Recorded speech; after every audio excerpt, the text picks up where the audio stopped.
Hi student, this is part 2 and 3 of lecture 6 of cellular signaling. इससे पहले lecture 6 के part 1 में हम डिस्कस कर चुके हैं रिसेप्टर टायरोसिन काइनेसिस के बारे में। उसी को हम कंटिन्यू करेंगे इस लेक्चर में भी। Receptor tyrosine kinases signalling pathway a wide spectrum of functions including regulation of cell proliferation and differentiation. जो रिसेप्टर टायरोसिन काइनेसिस में पाथवे हैं उनमें जो फंक्शन उनमें एक काम तो ये कि वो सेल की प्रोलिफरेशन में रेगुलेट करते हैं और डिफरेंशिएशन में, as well as they involve in promotion of cell survival and adjustment in cellular metabolism। Cell की सर्वाइवल में और सेल की जो मेटाबॉलिज्म है उसमें जो रिसेप्टर टायरोसिन काइनेसिस की सिग्नल पाथवे इन्वॉल्व होती है। Some receptor tyrosine kinases have been identified in human cancer associated with mutant forms of growth factor receptor which send a proliferative signal to cell even in the absence of growth factors।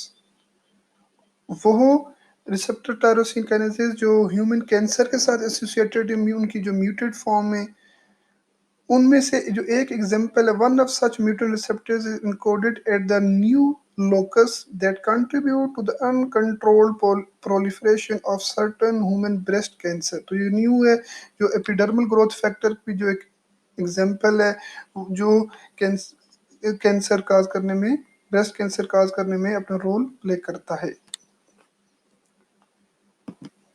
Other receptor tyrosine kinases have been uncovered during analysis of developmental mutations in C. elegans, Drosophila, and mouse lead to block in differentiation of certain cell types।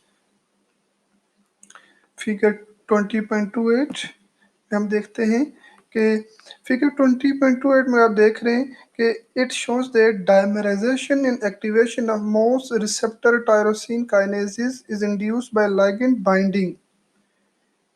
ये हम पिछले lecture में हम देख चुके हैं कि ये रिसेप्टर टायरोसिन काइनेस का जो स्ट्रक्चर की बात अगर हम करते हैं तो यहाँ पे आपको देख रहे हैं, हम पहले ही डिस्कस कर चुके हैं कि जो रिसेप्टर टायरोसिन काइनेसेस है वो दो मोनोमेरिक यूनिट पर मुश्तमिल होती हैं। अगर हम दोबारा से इसका अगर थोड़ा सा गौर से देखें तो ये स्ट्रक्चर आपको नजर आ रहा है। इसकी जो डोमेन है, जो एक मोनोमर की जो डोमेन है that is present to exterior to the cell, जो एक्सटीरियर साइड पे जो पाई प्रेजेंट होती है उसको कहते हैं एक्स्ट्रा सेलुलर डोमेन।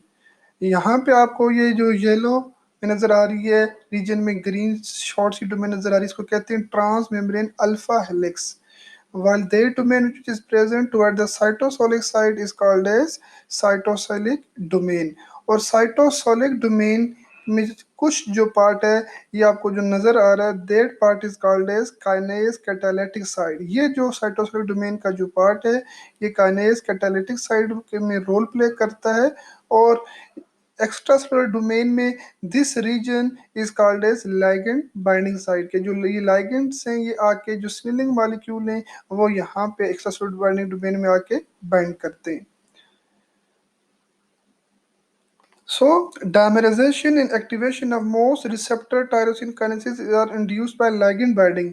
तो इनकी जितनी भी ये रिसेप्टर टायरोसिन काइनेजेस हैं इनकी जो डायमराइजेशन है या जो इनकी इंडक्शन है वो तभी होती है कि जब लाइगेंड आके लाइगेंड बाइंडिंग साइट पे जब आके अटैच करता है।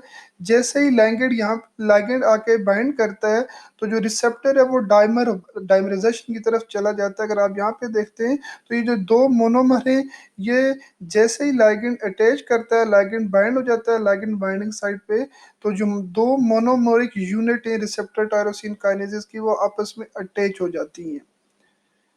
These receptor contain an extracellular ligand binding। इनमें हम पहले डिस्कस कर चुके हैं कि इनमें एक्स्ट्रासेलुलर बाइंडिंग साइट पाई जाती है, ट्रांसमेम्ब्रेन पाई जाती है और साइटोसोलिक डोमेन पाई जाती है। और जो साइटोसोलिक डोमेन उसमें टायरोसिन एक्टिविटीज पाई जाती हैं। An activated receptor autophosphorylates specific tyrosine residues in the cytosolic domain। तो जैसे ही ये डायमराइजेशन होती है तो डायमराइजेशन के बाद ही ये ऑटो फास्फोरिलेशन स्टार्ट हो जाती है। जो साइटोसोलिक डोमेन है इनमें जो काइनेज कैटालिटिक साइट है, इसमें ऑटो फास्फोरिलेशन स्टार्ट हो जाती है। इसमें जो टायरोसिन रेजिड्यूज, ये जो काइनेज कैटालिटिक साइट्स हैं, इनकी दोनों मोनोमर में, एक एक मोनोमर में तीन तीन टायरोसिन रेजिड्यूज पाए जाते हैं, तीन एक में और तीन दूसरी काइनेज कैटालिटिक साइट में। तो जो तीनों तीनों जो टायरोसिन रेजिड्यूज हैं, उनकी ऑटो फॉस्फोराइलेशन हो जाती है साइटोसोलिक डोमेन में। द रिजल्टिंग, ये इसकी ऑटो फॉस्फोराइलेशन हो गई है यहाँ पे जी। आप देख रहे हैं कि ये आपको तीन तीन फॉस्फेट नजर आ रहे हैं, इनकी जो फॉस्फोरिलेशन हो चुकी है। और इस फॉस्फोरिलेशन के बाद जो टायरोसिन मॉलिक्यूल यहाँ पे पाए जाएंगे, इनकी फॉस्फोरिलेशन हो गई है, उनको कहते हैं फास्फोटायरोसिन्स। ठीक है, उनकी ऑटो फॉस्फोरिलेशन ऑफ टायरोसिन के बाद उनको क्या कहते हैं, फोटो phospho phosphotyrosines. The resulting phospho, ये जो फास्फो टायरोसिन प्रोड्यूस हो गए, function as a binding site for various protein. ये जो रिजल्टिंग फास्फोटायरोसिन से बाइंडिंग साइट डेवलप होते हैं various protein containing SH2 domain. जैसे आपको ये जो SH2 डोमेन कंटेनिंग प्रोटीन नजर आ रही है, ये इनकी जो SH2 डोमेन इन दोनों की। तो ये जो फास्फोटायरोसिन टायरोसिन्स हैं, ये यहाँ पे बाइंड कर सकते हैं किसी भी प्रोटीन के साथ जिसमें SH2 डोमेन मौजूद हो। तो ओवरऑल अगर हम समराइज कर दें तो इसकी समरी ऐसे होगी कि जो रिसेप्टर टायरोसिन काइनेजेज हैं वो दो मोनोमर पर मुश्तमिल होते हैं। जैसे ही लाइगेंड बाइंड करता है, वो मोनोमर डाइमर बन जाते हैं, और डाइमर के बाद जो साइटोसोलिक डोमेन में जो टायरोसिन रेजिड्यूज पाए जाते हैं, उनकी फास्फोराइलेशन हो जाती है। वो टायरोसिन फास्फोटायरोसिन में कन्वर्ट हो जाते हैं, और वो जो फास्फोटायरोसिन बाइंडिंग साइट बन जाती है वेरियस प्रोटीन की, जिनमें SH2 डोमेन पाई जाती है, और इस तरह सिग्नल कैस्केड ट्रांसड्यूस होना स्टार्ट हो जाता है। And this is the figure 20.8. In this figure, affinity labeling of insulin receptor is shown. Insulin की जो रिसेप्टर है उसकी एफिनिटी लेबलिंग शो की गई है। दिस टेट्रामेरिक रिसेप्टर, ये इंसुलिन का रिसेप्टर है, और इंसुलिन का ये जो रिसेप्टर है ये टेट्रामर है, 4 सब यूनिट पर मुश्तमिल है। ठीक है, जिसमें ये आपको दो अल्फा सब यूनिट लाइट ग्रीन आपको नजर आ रही है कि this is one alpha subunit and this is second alpha subunit and two beta subunit. ये जो ग्रीन नजर आ रही है, डार्क ग्रीन जो आपको यूनिट्स नजर आ रही हैं, जो ट्रांस मेम्ब्रेन के अंदर integrated हैं, these are called as beta subunit which span the plasma membrane. ये प्लाज्मा मेम्ब्रेन को स्पेन कर रहा है। ये सारे subunit, all the subunits are linked by disulphide bonds. आप देख रहे हैं कि ये दो जो अल्फा सब यूनिट्स हैं और ये जो दो बीटा सब यूनिट्स हैं, they are they are linked by sulphide bond. ये आपको सल्फाइड बॉन्ड नजर आ रहे हैं कि ये सब यूनिट टेट्रामर जो है एक दूसरे के साथ डाइसल्फाइड बॉन्ड के साथ लिंक है।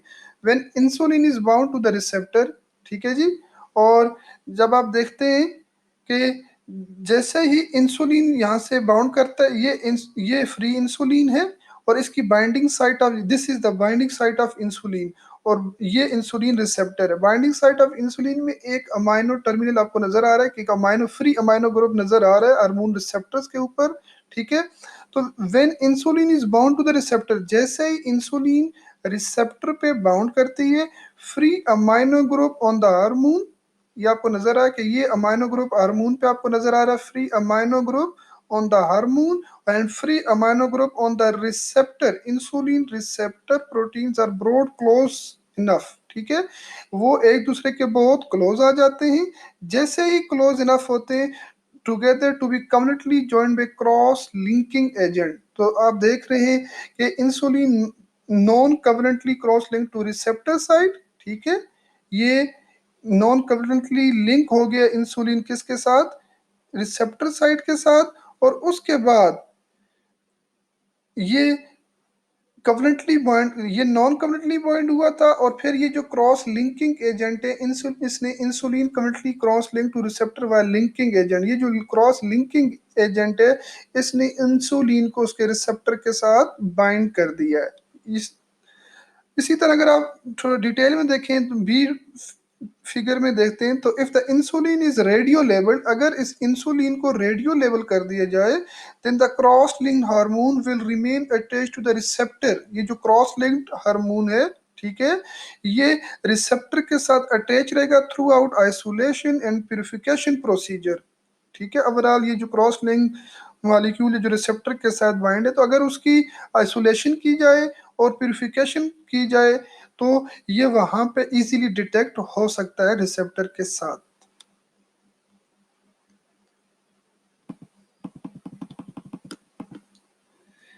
Figure 15.48, platelet derived growth factor which is also called as PDGF, platelet derived growth factor। Figure A, the dimeric structure of the protein, ये जो platelet derived growth factor protein है, इसकी this is composed of dimeric structure. ठीक है, ये dimer है, अगर आप देखते हैं तो ये डायमेरिक स्ट्रक्चर है with the receptor binding region shaded in yellow.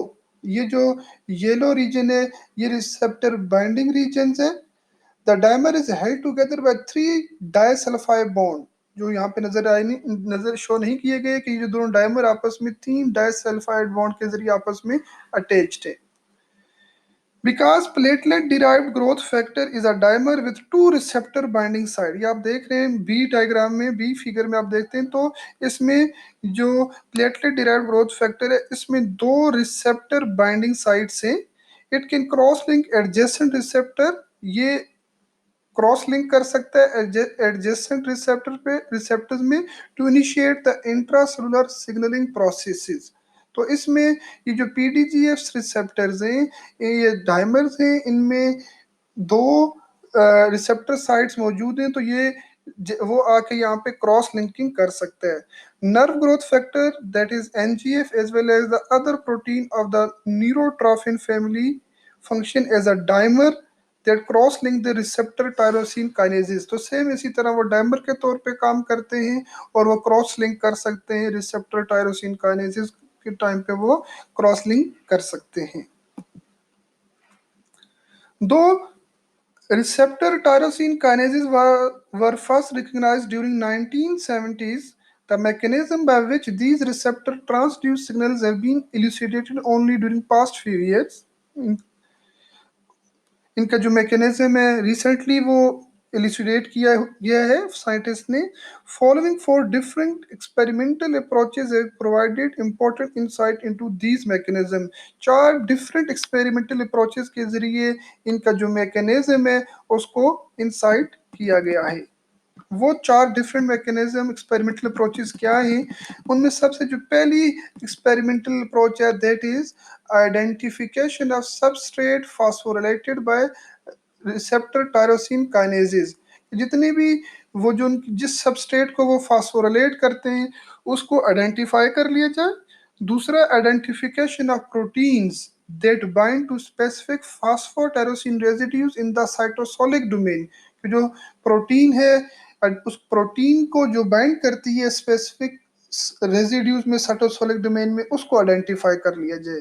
The third one is biochemical analysis of pathway activated by RTKs, कि जो जो जिस जिन पाथवे को एक्टिवेट करता है बायोकेमिकल, उनका एनालिसिस किया जाए तो भी पता चल सकता है। And the fourth one is genetic analysis of RTKs signaling pathway in C elegans and drosophila. तो इन चार डिफरेंट मैकेनिज्म से उसको इल्यूसिडेट किया जा चुका है।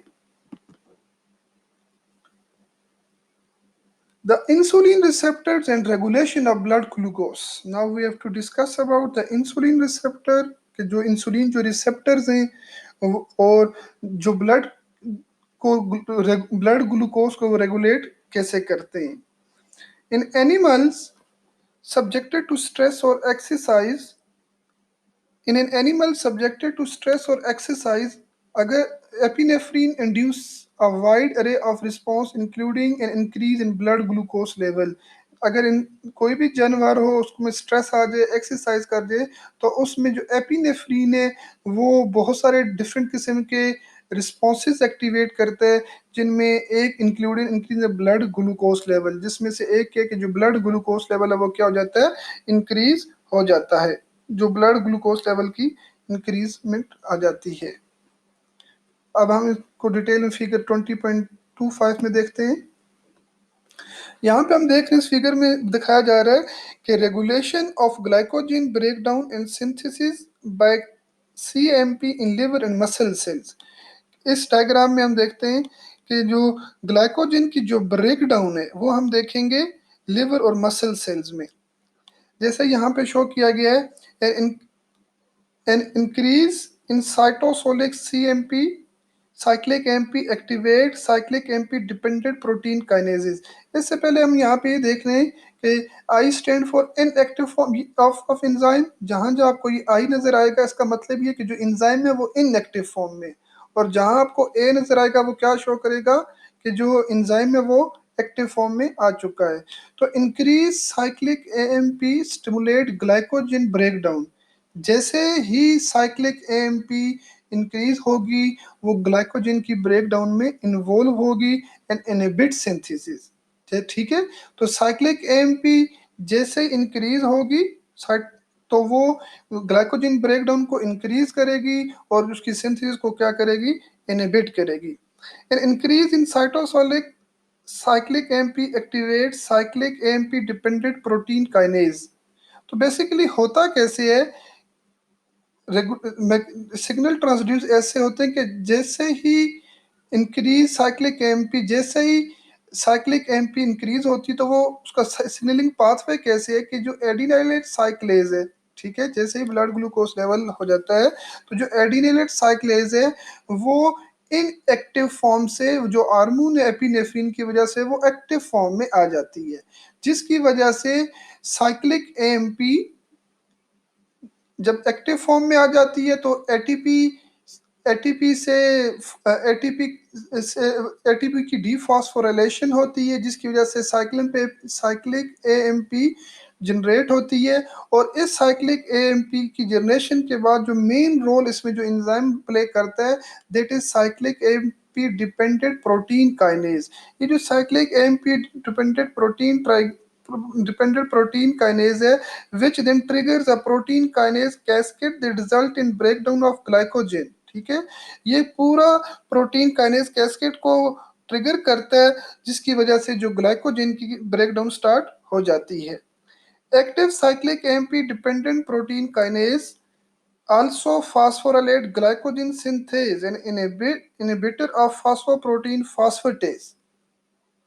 ठीक है, तो अगर हम इसको इसको थोड़ा सा हम डिटेल से देखते हैं कि जैसे ही cyclic AMP dependent protein kinase cyclic AMP की प्रेजेंस की वजह से इनएक्टिव से एक्टिव फॉर्म में आ गया है, तो उसमें दो पाथवे, एक पाथवे तो ये है कि ये जो सीएमपी डिपेंडेंट प्रोटीन काइनेज की जो एक्टिव फॉर्म है वो अपना सिग्नल ट्रांसड्यूस करती है एक और एंजाइम को दैट इज ग्लाइकोजन फास्फोराइलेज काइनेज, जो इनएक्टिव फॉर्म से एक्टिव फॉर्म में आता है और एटीपी यूटिलाइज होती है, उसकी फास्फोराइलेशन होती है। ठीक है, जैसे उसकी फास्फोराइलेशन होती है it will further phosphorylate another enzyme that is glycogen phosphorylase। Glycogen phosphorylase inactive form से एक्टिव फॉर्म में आता है, जैसे ही वो उसकी एक्टिव फॉर्म में आता है तो that will that will break down the glycogen into glucose molecule. तो इस तरह इसकी जो ब्रेक डाउन होती है ग्लाइकोजन की वो इस कैस्केड सिग्नलिंग कैस्केड के जरिए स्टार्ट हो जाती है। उसके साथ साथ अगर यहाँ पे हम देखें cyclic AMP dependent protein kinase जैसे ही इनएक्टिव से एक्टिव फॉर्म में आते हैं तो ब्रेक डाउन के साथ साथ वो यहाँ पे चेक पॉइंट में एक और काम भी करता है। एक काम तो वो ये करता है कि ग्लाइकोजन सिंथेज, जो ग्लाइकोजन सिंथेज एंजाइम था उसको एक्टिव फॉर्म से इनएक्टिव फॉर्म में कन्वर्ट कर देता है। ठीक है, उसको एक्टिव फॉर्म से इनएक्टिव फॉर्म में कन्वर्ट कर देता है। और दूसरी तरफ जो फास्फोप्रोटीन फास्फोटेज है, ठीक है, जो फास्फोटेज है उसको भी एक्टिव फॉर्म से इनएक्टिव फॉर्म में कन्वर्ट कर देता है that is responsible for inhibition of glycogen synthesis. इस तरह एक तरफ जो ग्लाइकोजन की जो सिंथेसिस है वो इनहिबिट हो जाती है और दूसरी तरफ इस सिग्नल कैस्केड में जो ग्लाइकोजन की जो ब्रेक डाउन है वो स्टार्ट हो जाती है।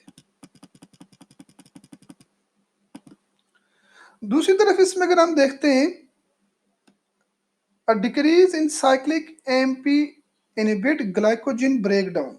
अगर साइक्लिन एएमपी डिक्रीज हो जाता है तो वो सिग्नल ट्रांसड्यूस करता है ग्लाइकोजन की सिंथेसिस के लिए और इनहिबिशन ऑफ ग्लाइकोजन के लिए, leading to the formation of active form of phosphoprotein phosphatase, जिसकी वजह से जो एक्टिव फॉर्म है फॉस्फोप्रोटीन फॉस्फेटेज है, जैसे ही साइक्लिक एएमपी की जो डिक्रीज हो जाती है तो फास्फोप्रोटीन फास्फेटेज इन एक्टिव फॉर्म से एक्टिव फॉर्म में आ जाती है, जिसकी वजह से एक्टिव फॉर्म आने की वजह से वो ग्लाइकोजन की जो सिंथेसिस है उसको स्टिमुलेट करती है।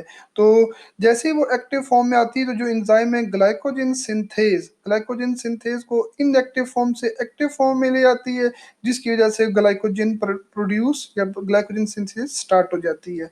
On the other hand glycogen phosphoryl kinase जो एक्टिव एंजाइम है उसको इनएक्टिव उसकी डीफॉस्फोरिलेशन हो जाती है, जैसे ही उसकी डीफॉस्फोरिलेशन होती है वो इनएक्टिव फॉर्म में आ जाता है।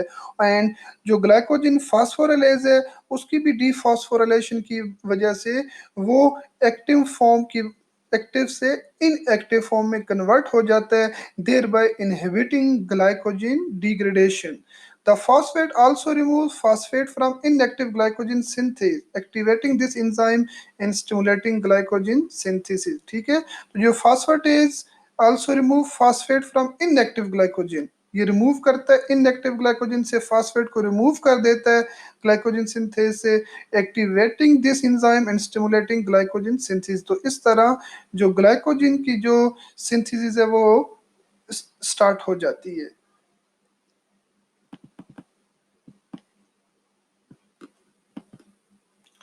During normal daily living, two other hormones beside epinephrine, two other hormones, insulin and glucagon regulate blood glucose level.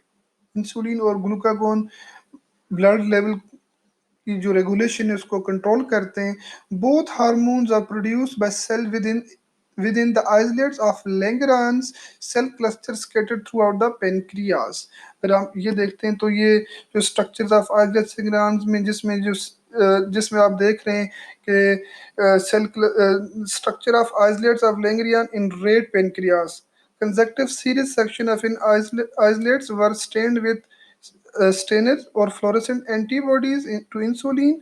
अगर आप बी में देखते हैं तो ग्लूकागोन है, सी में अगर आप देख रहे हैं तो insulin secreting beta cells are located in the centre of islet surrounded by glucagon secreted alpha cell. अगर हम इंसुलिन की जो पेप्टाइड है अगर उसकी बात करें तो insulin contain two polypeptide chain, that is A and B. Insulin की जो पॉलीपेप्टाइड है जो प्रोटीन है वो दो पॉलीपेप्टाइड पर मुश्तमिल है और दोनों पॉलीपेप्टाइड ए और बी आपस में डाइसल्फाइड बॉन्ड के जरिए अटैच्ड हैं, which are synthesised with the beta cells of the islet. ठीक है, जो आइसलेट की जो बीटा सेल्स हैं वो उसको सिंथेसाइज करते हैं। And insulin acts to reduce the level of blood glucose. अगर हम इंसुलिन की बात करते हैं तो इंसुलिन का जो काम है which regulate to reduce the level of blood glucose, जो ब्लड में जो ग्लूकोज का लेवल है उसको कमी में उसकी रेगुलेशन में उसको रिड्यूस करने में इंसुलिन रोल प्ले करती है। जबकि उसके ऑपोजिट जो दूसरा दूसरा हार्मोन है that is glucagon, a single chain polypeptide containing 29 amino acid. ये जो सिर्फ सिंगल चेन पर पॉलीपेप्टाइड की चेन पर मुश्तमिल है जिसको अल्फा सेल प्रोड्यूस करते हैं, और इसका जो इफेक्ट है वो इंसुलिन के ऑपोजिट है, causing an increase in blood glucose by stimulating glycogenolysis in the liver। ठीक है जी, तो जो ग्लूकागोन है ये अल्फा सेल में प्रोड्यूस होते हैं और इनका फंक्शन ये है कि जो ब्लड ग्लूकोज को इंक्रीज करना by stimulating glycogenolysis in the liver. Liver के अंदर जो ग्लूकोज सिंथेसिस है उसको इम्प्रूव करके ये उस अपना रोल प्ले करता है। इन फिगर 16.45 इसमें हम देखते हैं कि जो इंसुलिन है और जो ग्लूकागोन है उनकी जो प्रोसेसिंग होती है, उनकी जो रेगुलेशन होती है वो कैसे होती है। अगर हम देखते हैं तो ये दो रेगुलेटेड सेक्रेटरी प्रोटीन्स हैं। सबसे पहले अगर हम देखें तो दिस इज इंसुलिन इंसुलिन की अगर हम बात करते हैं तो इंसुलिन में अगर हम देखें तो टू इंडोप्रोटीएजेस, दो इंडोप्रोटीएजेस हैं, PC2 एंड PC3, ठीक है। PC2 and PC3 are two endoproteases both of which cleave after two basic amino acid. ये PC3 आपको नजर आ रही है, ठीक है। दिस इज PC, ये प्रो इंसुलिन है, ठीक है। और इस प्रो इंसुलिन में ये तीन सब यूनिटें A B C और दो endoproteases, this is PC3 endoproteases and this is PC2 endoproteases, both of which cleave after two basic amino acid. ये जो दो बेसिक अमाइनो एसिड्स हैं, यहाँ पे भी और यहाँ पे भी, इसके इसके पास, इसके साथ ही ये क्लीव करते हैं। Two cleavage of proinsulin, one by PC2, दो क्लीवेज जो प्रो इंसुलिन की हुई, एक इसने की PC2 ने और दूसरी PC3 ने, रिलीज द सी पेप्टाइड। जैसे ही PC3 इंडोप्रोटीज यहाँ से क्लीव करती है, कट करती है, और PC2 यहाँ से इसको क्लीव करती है, तो सी पेप्टाइड, ये आपको नजर आ रहा है, ये सी पेप्टाइड यहाँ से रिलीज हो जाती है, ठीक है। यहाँ से सी पेप्टाइड क्या हो जाती है, रिलीज हो जाती है। The B chain is processed further, ये जो बी चेन है that is processed further by the action of carboxy peptide. ये जो बी चेन है इसको फर्दर एक और एंजाइम है that is called as carboxy peptides, वो उसको फर्दर प्रोसेस करती है, that sequentially remove the two arginine at the C terminus. ये जो कार्बोक्सी टर्माइन पेप्टाइडेज है, ये एंजाइम क्या करता है कि इसके जो सी टर्माइनस है उससे जो दो बेसिक अमाइनो एसिड है वहां से इसको फर्दर इसको रिमूव कर देता है, जो फर्दर जो the process, the processing of pro, ठीक है। तो यहाँ जैसे ही आप देखते हैं कि जो प्रो इंसुलिन थी जिसमें तीन यूनिट्स थी ABC, तो PC3 और PC2 ने जैसे इसको कट किया तो सी पेप्टाइड रिलीज होगी, और ये फिर ये दो उसकी जो A और B सब यूनिटें जो इंसुलिन की, वो आपस में आप देख रहे हैं कि डाइसल्फाइड ब्रिज के जरिए अटैच्ड हैं, जिसमें कार्बोक्सी पेप्टाइडेज क्या करती हैं, उसके ये आर्जिनिन को रिमूव कर देती हैं। तो जो प्रो इंसुलिन जो प्रिकसर है, वो एक्टिव इंसुलिन की जो एक्टिव फॉर्म है दैट इज इंसुलिन, उसमें यहाँ पे डेवलप हो जाती है। तो इस तरह फर्दर वो अपना रिएक्शन, अपना रेगुलेशन के प्रोसेस स्टार्ट कर देती है। जबकि अगर हम नीचे वाली डायग्राम में देखें तो that is the regulation of proglucagon. Proglucagon की अगर हम रेगुलेशन देखते हैं तो इसमें अगर आप देखते हैं तो यहाँ पे आपको नजर आएगा, जस्ट अ मिनट, ये जो प्रोग्लूकागन है, द प्रोसेस, प्रोग्लूकागन का मतलब है कि जो प्रिकर्सर है ग्लूकागोन का, the processing of proglucagon to glucagon, glucagon से ग्लूकागोन का जो प्रोसेसिंग है जो बनना है, इन्वॉल्व थ्री सक्सेसिव क्लीवेज। इसमें तीन सक्सेसिव क्लीवेज नजर आ रही हैं, एक ये, दूसरी ये और तीसरी ये, ठीक है। किसके जरिए, बाय इधर PC2 और PC3 इंडोप्रोटीएजेस। यहाँ पे पहली क्लीवेज PC2 या PC3 इंडोप्रोटीज यहाँ पे क्लीव करता है, सेकंड टाइम ये यहाँ पे क्लीव करता है, और थर्ड टाइम यहाँ पे करता है। And finally a carboxy peptidase remove the two C terminal basic amino acid. जब ये प्रोसेस तीन क्लीवेज के बाद ये प्रोसेस है कि यहाँ तक आ जाती है, तो ये दो बेसिक अमाइनो एसिड्स हैं, इनकी जो रिमूव, इनको रिमूव कौन करता है, कार्बोक्सी पेप्टाइडाइज करता है सी टर्माइनस पे, ठीक है। जो लास्ट इंटरमीडिएट था, मेच्योर, लास्ट इंटरमीडिएट था to convert into a mature glucagon. तो अगर हम फिर इसको देखते हैं, फाइनलाइज करते हैं कि जो प्रो ग्लूकागोन कैसे एक्टिव फॉर्म में आता है ग्लूकागोन में, तो प्रो ग्लूकागोन के लिए सबसे पहले PC2 या PC3 इंडोप्रोटीएजेस यहाँ पे कट करता है, क्लीव करता है, तो ये पेप्टाइड पीछे रह जाती है। बाद में दोबारा PC2 और PC3 यहाँ से कट करता है, तो ये पेप्टाइड पीछे रह जाती है। और थर्ड कट में जो हमारे पास जो इंटरमीडिएट आता है ये आ जाता है, और इस इंटरमीडिएट को जैसे जो बेसिक अमाइनो एसिड्स हैं उसमें कार्बोक्सी पेप्टाइडेज उसको रिमूव करती है, तो जो प्रो ग्लूकागोन है, मेच्योर ग्लूकागोन, एक्टिव ग्लूकागोन में कन्वर्ट हो जाता है, वापस आ जाता है।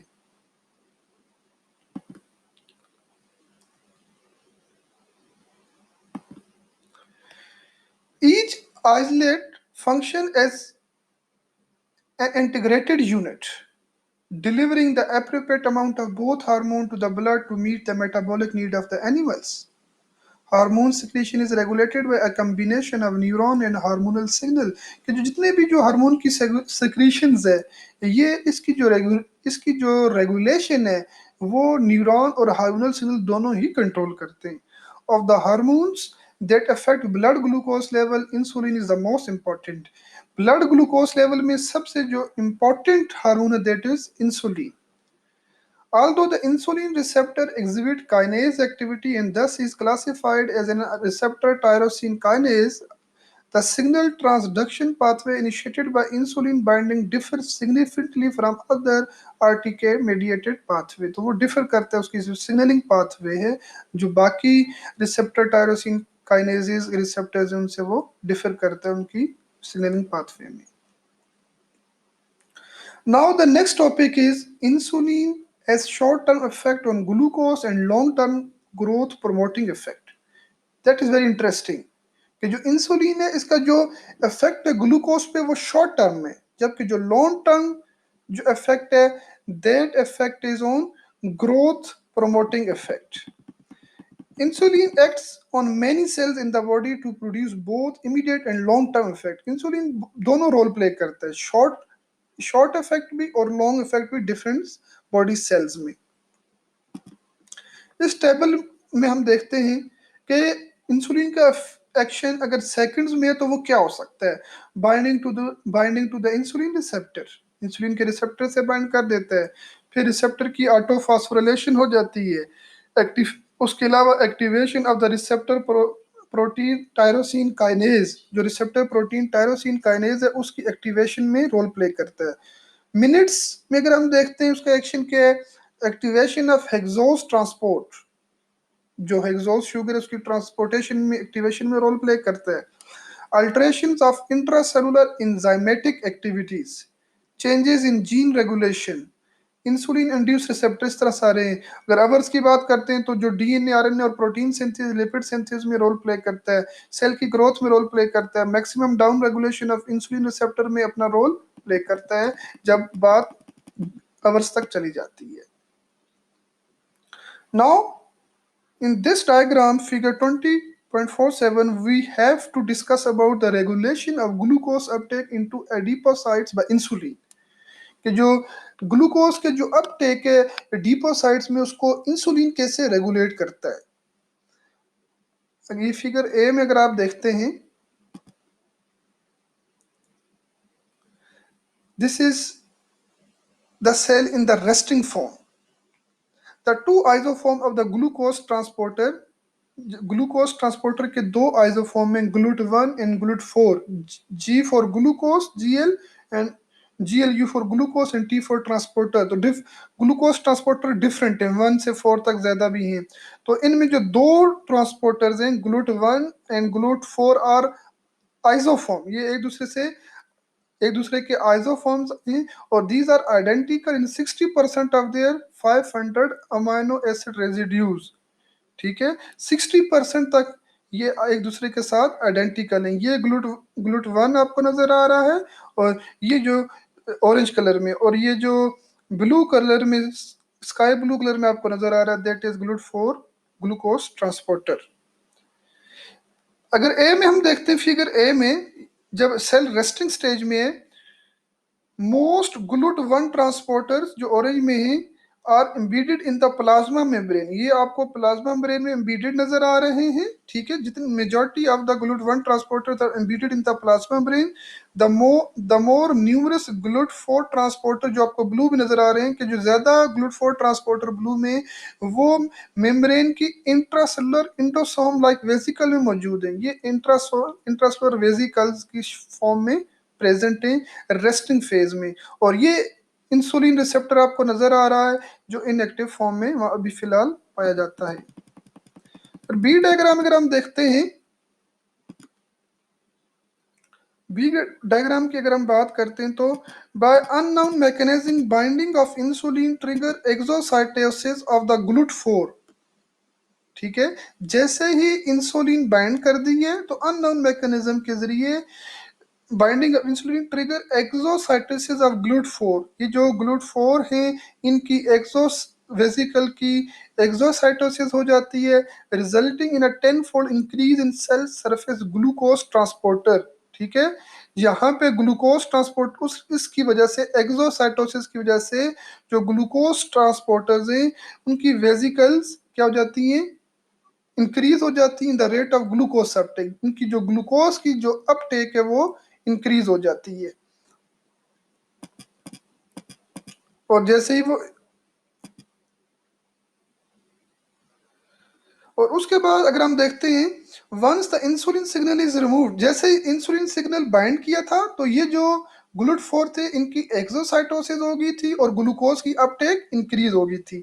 जैसे ही इंसुलिन, अगर आप यहाँ पे देखें तो इंसुलिन जो सिग्नल है वो रिमूव हो जाता है, ठीक है, प्लाज्मा मेम्ब्रेन में। तो जो plasma membrane rich in GLUT4 undergo endocytosis, यहाँ पे प्लाज्मा मेम्ब्रेन में जो GLUT4 पाए जाते हैं उनकी जो एंडोसाइटोसिस होती है, depleting the plasma membrane of these transporter. तो यहाँ पे प्लाज्मा मेम्ब्रेन में जो तो ये ट्रांसपोर्टर्स हैं उनकी डिप्लीशन हो जाती है। On removal of insulin endocytosis remove glucose transporter molecule from plasma membrane and deactivate remaining transporter. तो इस तरह जो बाकी जो ट्रांसपोर्टर्स हैं उनको डीएक्टिवेट कर देता है। तो this is the way then how glucose uptake is linked with insulin. Now the next topic is that how insulin signaling pathway involves a soluble relay protein that does not bind to the receptor, कि जो receptor के साथ bind नहीं करती। The insulin signaling transduction pathway exhibit an interesting variation on the signaling pathway downstream from activated receptor tyrosine kinases। इसकी हम diagram में देखते हैं कि activation of RS following binding of insulin to its receptor, ये inactive, आप इसमें देखते हैं स्टेप 1 में कि ये इनएक्टिव RS है, यहाँ पे इसके साथ GDP बाइंड है, GDP जैसे ही बाइंड होगा ये इनएक्टिव फॉर्म में होगा, दिस इज इंसुलिन ट्रांसपोर्टर। और अभी जैसे ही, और ये इंसुलिन रिसेप्टर्स है, ठीक है जी। The activated receptors autophosphorylates its own cytosolic domain in its cytosolic relay protein called insulin receptor 1। जैसे ही इंसुलिन बाइंड करती है, स्टेप 1 में binding of insulin causes phosphorylation of receptor cytosolic domain.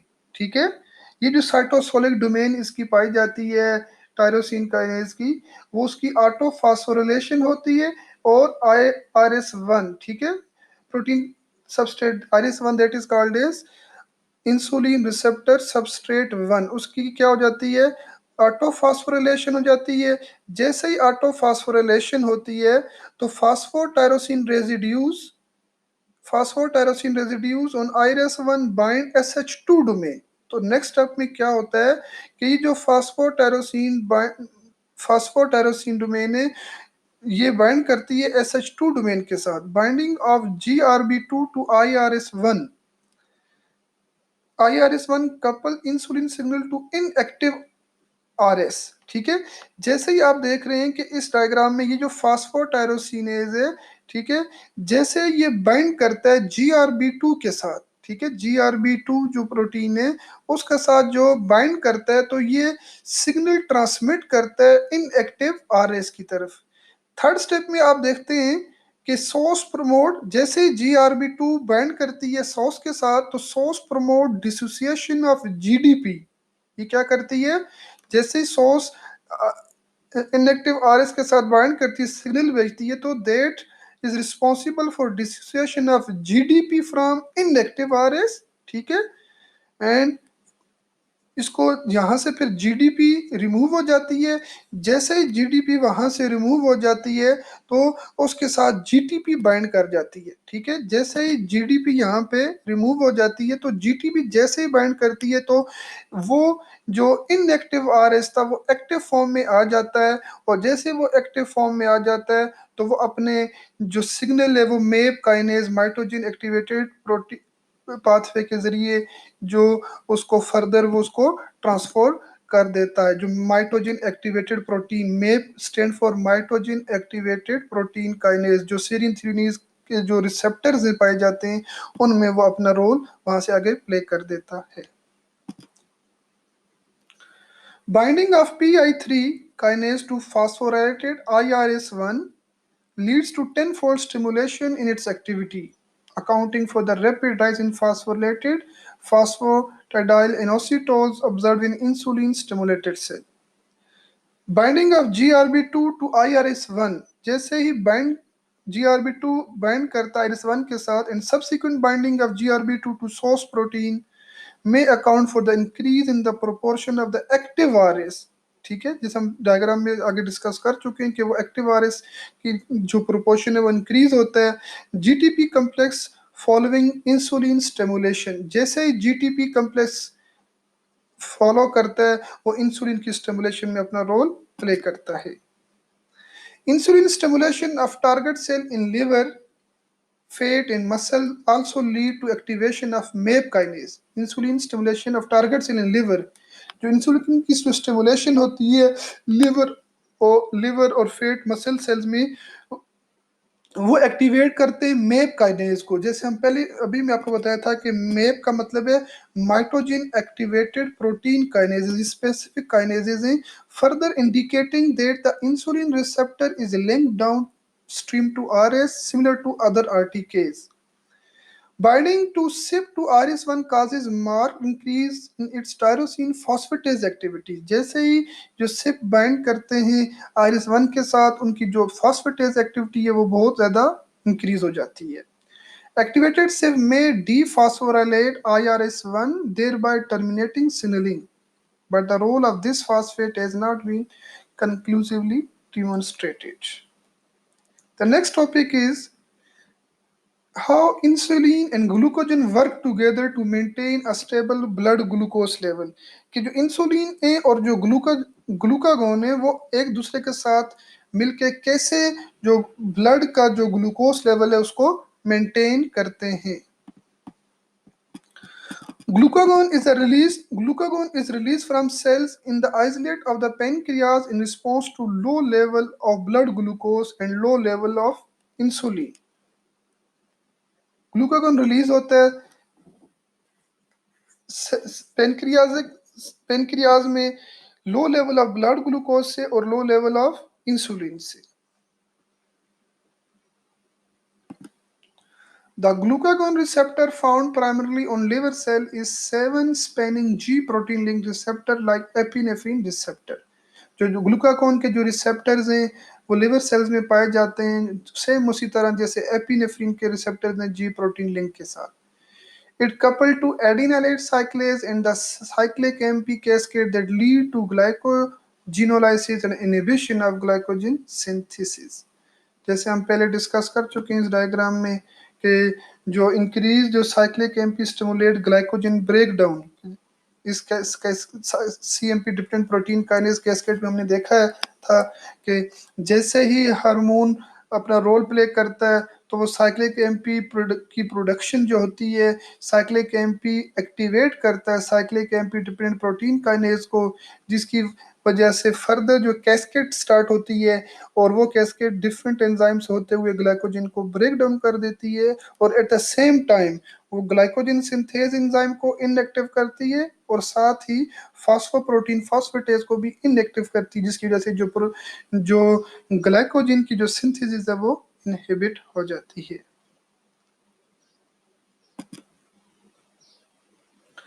The availability of glucose for cellular metabolism is regulated during periods of abundance। जो glucose की जो cellular metabolism है वो रेगुलेट होती है जब ग्लूकोज बहुत ज़्यादा होती है, जब मील के फॉलोइंग मील, जब मील होती है फॉलोइंग फास्टिंग, मील के दौरान और फास्टिंग के दौरान जब उसकी जो मेटाबॉलिज्म है वो रेगुलेट होती है। But the adjustment of insulin and glucagon concentration in blood, कि जो सेलुलर मेटाबॉलिज्म है ग्लूकोज की वो एडजस्ट होती है इंसुलिन और ग्लूकागोन के कंबाइन एक्शन के जरिए। वो हम आगे देखते हैं डायग्राम में कि कैसे रेगुलेट होती है। Epinephrine is used only under stressful condition, जबकि जो एपिनेफ्रीन है ये सिर्फ और सिर्फ जो स्ट्रेसफुल कंडीशन होती है सिर्फ उसी में ही यूज होता है। Now, in figure 20.49, we have to see the regulation of blood glucose level by the opposing effect of insulin and glucagon. Figure A में हम देखते हैं कि increase in blood glucose, blood के अंदर अगर ग्लूकोज लेवल इंक्रीज हुआ है तो वो क्या करेगा, रिलीज ऑफ इंसुलिन, ठीक है, जिसकी वजह से इंसुलिन रिलीज होगी, ठीक है। अगर ब्लड में ग्लूकोज इंक्रीज है तो रिलीज ऑफ इंसुलिन होगी। Insulin bind to membrane receptors in liver cell, वो जो इंसुलिन है लिवर सेल्स में जो मेम्ब्रेन रिसेप्टर्स है उनके साथ बाइंड कर देगी and increase activity of glycogen synthase, ठीक है, जो ग्लाइकोजन सिंथेज की जो एक्टिविटी है उसको इंक्रीज कर देगी, तो उस जिसकी वजह से ग्लाइकोजन सिंथेसिस स्टार्ट हो जाएगी and removal of glucose from blood and storage as glycogen. तो जितनी भी ग्लूकोज है क्योंकि ब्लड में पहले ही ज्यादा हो चुकी है तो वो ब्लड में से ग्लूकोज रिमूव करती है ये पाथवे और उस ग्लूकोज को स्टोर कर देता है as a form of glycogen. On the other hand, insulin bind to membrane receptors in adipocytes and muscle cell. Insulin bind करती है एडिपोसाइट्स और मसल सेल्स में रिसेप्टर्स के साथ exocytosis and activation of glucose transporters. तो वहां से जो ग्लूकोज होती है उसकी एक्सोसाइटोसिस होती है और जो ग्लूकोज ट्रांसपोर्टर होते हैं वो एक्टिवेट होते हैं। जैसे एक्टिवेट होते हैं उनकी जो ग्लूकोज की अपटेक है वो इंक्रीज हो जाती है। जैसे ही अपटेक इंक्रीज होती है तो वो ग्लूकोज जो इनफ जो एक्सेस इंक्रीज जो ग्लूकोज है वो स्टोर हो जाती है as a glycogen. On the other end अगर हम फिगर बी में देखते हैं तो glucagon act mainly on liver cell to stimulate glycogen degradation. अगर ब्लड की ग्लूकोज लेवल थोड़ा है तो जो ग्लूकागोन जो ग्लाइकोजन वहां पे मौजूद थी उसकी डिग्रेडेशन होगी। उसकी डिग्रेडेशन की वजह से वो जो ग्लूकोज की जो कमी है वो पूरी हो जाती है। तो इसमें हम देखते हैं कि जैसे ही ब्लड में ग्लूकोज लेवल कम होता है वहां से ग्लूकागोन रिलीज होता है। Glucagon bind to a membrane receptor, glucagon membrane receptor से अटैच होता है जिसकी वजह से जो एडिनिलेट साइक्लेज है वो के पाथवे वो एक्टिव होता है। जैसे ही इंजाइम एडिनिलेट साइक्लेज एक्टिव होता है तो साइक्लिक एएमपी की जो कंसंट्रेशन है वो इंक्रीज हो जाती है और जैसे ही साइक्लिक एएमपी की जो कंसंट्रेशन इंक्रीज होती है तो वो साइक्लिक एएमपी डिपेंडेंट काइनेज को एक्टिवेट कर देता है। जैसे वो साइक्लिक एएमपी डिपेंडेंट काइनेज को एक्टिवेट करता है तो एक्टिवेशन ऑफ ग्लाइकोजन फास्फोराइलेज, तो साइक्लिक एएमपी डिपेंडेंट काइनेज जो एंजाइम है जो ग्लाइकोजन फास्फोराइलेज है उसको एक्टिव करता है। तो ग्लाइकोजन फास्फोराइलेज क्या करता है, degradation of glycogen to glucose, ठीक है, क्या करता है जो ग्लाइकोजन है उसकी डिग्रेडेशन स्टार्ट कर देता है और उसको डिग्रेड करके ग्लूकोज में कन्वर्ट कर देता है और वो जो ग्लूकोज है ब्लड में ट्रांसफर हो जाती है।